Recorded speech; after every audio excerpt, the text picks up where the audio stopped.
Divorced Dad Diaries, day 273, and I'm flying around the world with my 9-year-old daughter. Well, in Microsoft Flight Simulator. So right at this moment, we're flying out of Darwin, but this whole thing is going to take a lot longer than I realised, just because the world is a lot bigger than I realised. We've been taking it in 2 to 3 hour slots, because I don't want to hog up the TV for too long, but it doesn't leave us a lot of wiggle room. So naturally, we started off this journey by flying out of Christchurch Airport, and we flew from Christchurch all the way up over there to Sydney, and that took about 2.5, 3 hours. I then thought, okay, so that was one trip. The next trip we'll fly to the other side of Australia, right? Wrong. So it turns out flying from Sydney over to Perth is like a 5-hour flight. Australia's that big that right now, here I am in Christchurch, I am closer to Sydney than a whole bunch of other people here living in Australia. So we ended up flying from Sydney to some small outback airport, some tiny little airport out here in the desert somewhere. And then from that little airport out in the outback, we flew all the way up to Darwin. So far, that's 3 legs of the flight. It's taken somewhere around 7 to 8 hours, and we're still in Australia. Today, we flew from Darwin over to Bali, and that took about another 2.5 hours. So far, we've logged up about 10 hours of flight time on our journey around the world over a course of 4 days, and all it's done is gotten us from Christchurch up here to Bali.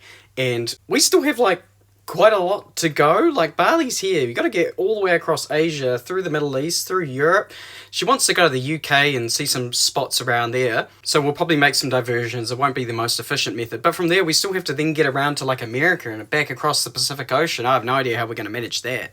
In terms of the actual gameplay, it is real time and it has real weather as well. So when we left the Darwin airport, it was storming and there was lightning and everything. And she likes to handle the takeoffs. I let her do that entirely on her own. And once we're up in the air and the plane's heading the right direction, then we have a bit of time to chill. On this particular day, I made some lunch.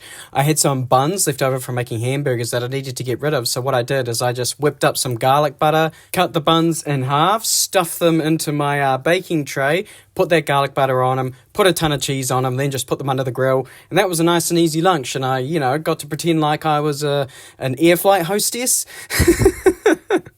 Dished them out to my kids. They really enjoyed that. And of course, my daughter gets to enjoy some in-flight entertainment while we're flying. But then, of course, she leaves me to deal with the landing. And landing an airplane, oh my God, landing an airplane is so hard. I can finally understand why people talk about why landing is the hardest part, because there's so many things to take note of. But not just that, when I land the plane, so often I have trouble just turning the plane off. So there's been moments where I've landed the plane, the engines are shut off, and then it's I also need to turn off the battery and the avionics, and I'm where is that? If you think this is just some sort of exaggeration, this is the actual inside of the cockpit of a Boeing 747 taken from the video game itself.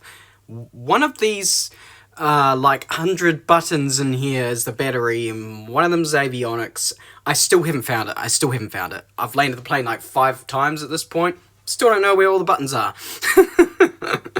But I do have the game set to easy, so a lot of it is simplified. In particular, I have aircraft damage turned off, or this landing in Bali, we would not have survived.